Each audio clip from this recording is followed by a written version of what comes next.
Bonjour, je m'appelle Gilles Marais, j'enseigne à Paris-Belleville le dessin et la peinture, alors plutôt en L2 et L3, mais dans les années de licence. On est ici dans l'atelier d'art plastique, qui est la grande salle dédiée justement à la peinture et au dessin. Le dessin va se dérouler non seulement dans ce cadre-là, au moment où les conditions climatiques ne nous permettent pas d'aller nous promener dans Paris et dessiner l'urbain.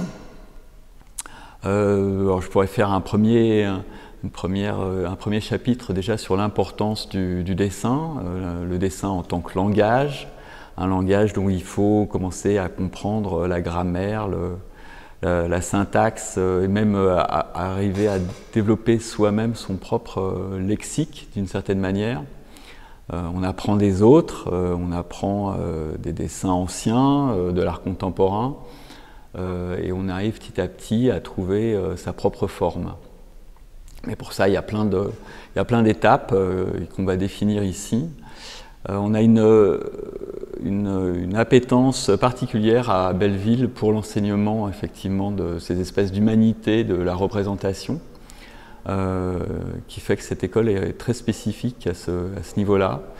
On tient beaucoup à pouvoir vous enseigner à être autonome et à ce que votre main permette de retranscrire les idées graphiques, vos idées en général sur le papier.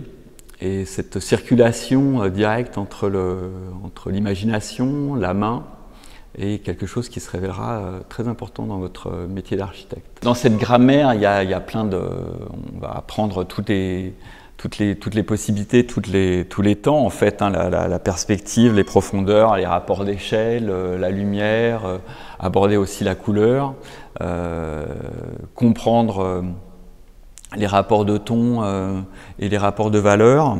Tout ça sont des choses qui permettent en fait de pouvoir s'exprimer petit à petit. Il y a plein d'exercices qui sont dédiés et à l'extérieur et à l'intérieur de l'école et qui vous permettent de vous affirmer petit à petit. On est attentif à ce que même des gens qui pensent ne pas savoir dessiner aient la possibilité de pouvoir s'exprimer au bout de quelques mois. Et ça, c'est très important. Le dessin, c'est pas un don, c'est quelque chose qui s'apprend. Et donc, vous aurez la possibilité ici de rejoindre la grande famille des dessinateurs. On s'intéresse à la représentation parce que ça fait partie des données de pouvoir exposer en fait quelque chose qui va devenir concret. Un bâtiment, il naît de l'esprit et il passe généralement par le dessin plus que par le langage en fait pour pouvoir s'élaborer. Mais donc c'est toutes ces étapes-là qui sont importantes dans le dessin. C'est pas seulement le beau dessin fini qu'on aura, qui aura sans doute une valeur d'attraction. Ça c'est une image comme une autre. Nous c'est tout le travail qui va faire que en fait il va y avoir l'élaboration du projet qui va petit à petit s'affirmer avec le dessin.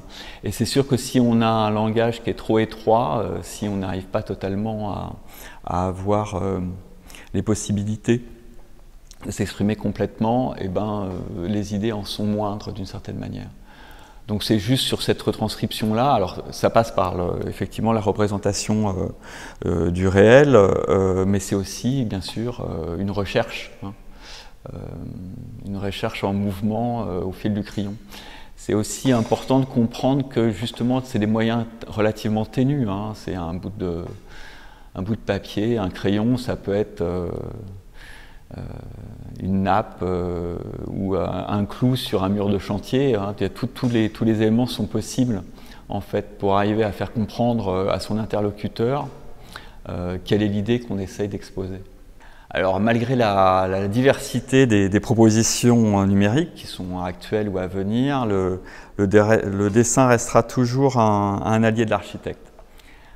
pour de multiples raisons, mais si je peux être plus succinct, je dirais que sa capacité d'évocation, de synthèse, de projection aussi spatiale, et sa simplicité d'exécution et de moyens font que sa polysémie de sens, de langage, en font un outil qui restera toujours parfait et qu'il faut absolument arriver à maîtriser.